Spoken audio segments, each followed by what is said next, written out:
TNPSC group 4 தேர்வுகளுக்கு அனைவருக்கும் வணக்கம். ஸோ இந்த பதிவில் நம்ம என்ன பார்க்க போகிறோம் அப்படின்னு பார்த்தீங்கன்னா, இந்த குரூப் 4 ஆன ரிசல்ட் எப்போ வரப்போகுது அண்ட் கட் ஆஃப் எவ்வளோ இருக்கும், அதே மாதிரி வந்து பார்த்தீங்கன்னா இந்த குரூப் 1ஓட ரிசல்ட் வந்து வெளியிட்டுட்டாங்க.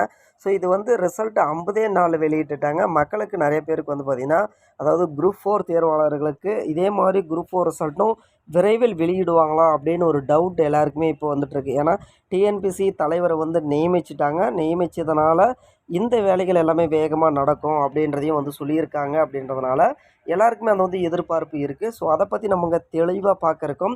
ஸோ இந்த குரூப் 4 ரிசல்ட்டு அது மட்டும் இல்லாமல் நிறைய பேர் எதிர்பார்க்குறது வேக்கன்சி இன்க்ரீஸ் பண்ணுவாங்களா?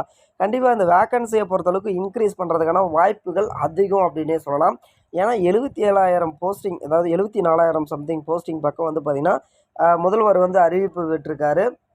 ஸோ அந்த 74,000 போஸ்டிங்கில் இந்த இப்போ நீங்கள் எக்ஸாம் எழுதியிருக்கிறதுக்கு ஒரு 9,000 போஸ்டிங் வரத்துக்கான வாய்ப்புகள் இருக்குது அப்படின்னு சொல்லியிருக்காங்க. ஸோ அதாவது அதிக அளவு, அதாவது இப்போ விட்டிருக்கிற வேக்கன்சி வந்து பார்த்திங்கன்னா 6,500 வேக்கன்சிக்கு பக்கம் விட்டுருக்காங்க.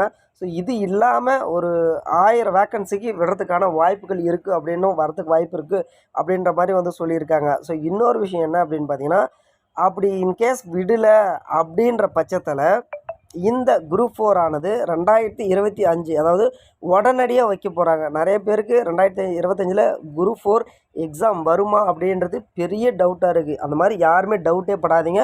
ஏன்னா நெக்ஸ்ட் இயர் வந்து பார்த்திங்கன்னா எலெக்ஷன் வந்து மறுபடியும் ஸ்டார்ட் ஆக போகுது. எலெக்ஷனுக்குள்ளார இந்த வேக்கன்சி எல்லாமே ஃபில்லப் பண்ணுறதா வந்து பார்த்திங்கன்னா வாக்குகள் வந்து கொடுத்துருக்காங்க. அதன்படி அந்த வேலையும் கொஞ்சம் வேகமாக வந்து போயிட்டுருக்கு. அதேமாதிரி இந்த கட் ஆஃபை பொறுத்தளவுக்கு எவ்வளோ கிடைக்கும், எவ்வளோ இருந்தால் கிடைக்கும், எஸ்டி எஸ்சி பிரிவினர்களுக்கெல்லாம் எவ்வளோ கிடைக்கும், எம்பிசி பிரிவினர்களுக்கெல்லாம் எவ்வளோ கிடைக்கும் அப்படின்னு எல்லாருமே வந்து கேட்டுருக்கீங்க. ஸோ மேக்ஸிமம் வந்து பார்த்திங்கன்னா 168 வாய்ப்புகள் இருக்குது அப்படின்ற மாதிரி வந்து சொல்லியிருக்காங்க. ஏன்னா மெயினாக வந்து பார்த்திங்கன்னா உங்களுக்கு பிஎஸ்டிஎம் கண்டிப்பாக வேணும் அப்படின்றதையும் சொல்லியிருக்காங்க. அதே மாதிரி ஸ்டெனோ டைப்பிஸ்ட்டு, ஸோ அவங்களுக்குலாம் அந்த 168 அப்படின்றது வாய்ப்பு இருக்குது. அதாவது எஸ்டி அந்த மாதிரி பிரிவினர்களுக்கெல்லாம் இருக்கும். ஸோ அதுக்கு மேலே வந்து பார்த்திங்கன்னா 170 அப்படின்ற ரேஞ்ச் வரைக்கும் வந்து 168 தொடங்கும் அப்படின்ற மாதிரி வந்து சொல்லியிருக்காங்க. ஸோ உங்களது 168, 67 சம்திங் இருந்தால் கூட உங்களுக்கான வாய்ப்பு இருக்குது. மெயினாக வந்து பார்த்திங்கன்னா அந்த பிஎஸ்டிஎம் கண்டிப்பாக வேணும். அண்ட் ஸ்டெனோ டைப்பிஸ்ட்டு அது மாதிரி வந்து பார்த்திங்கன்னா கண்டிப்பாக சர்டிஃபிகேட் வச்சுட்டிங்கன்னா உங்களுக்கான வாய்ப்புகள் இருக்குது. இந்த எக்ஸாம் ஆனது 2025 கரெக்டாக சொல்லணுன்னா ஜனவரி எல்லாமே வந்து பார்த்திங்கன்னா உங்களுக்கு result A to Z result எல்லாமே வெளியிட்டு போஸ்டிங்கெல்லாம் ரெடியும் பண்ணிடுவாங்க. அண்ட் உங்களுக்கு மார்ச் மாதம் எக்ஸாம், அதாவது 2025 மார்ச் மாதம் எக்ஸாமும் வச்சிடுவாங்க அப்படின்றது உறுதியாக வந்து நம்பப்படுது. அதனால் ப்ரிப்பேர் பண்ணுங்கள்.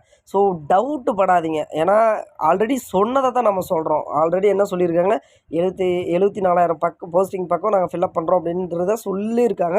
ஸோ அதை தான் வந்து பார்த்திங்கன்னா மறுபடியும் ரிமெம்பர், அதாவது சொல்லிகிட்டே இருக்கோம்.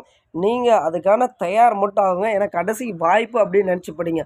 நெக்ஸ்ட்டு எலெக்ஷன் வந்துச்சுன்னா 2 வருஷம் கம்பல்சரி ஆகும். அந்த 2 வருஷம் நீங்கள் வேஸ்ட்டு பண்ணுறதும் பண்ணாமல் இருக்கிறதும் உங்கள் கையில் தான் இருக்குது.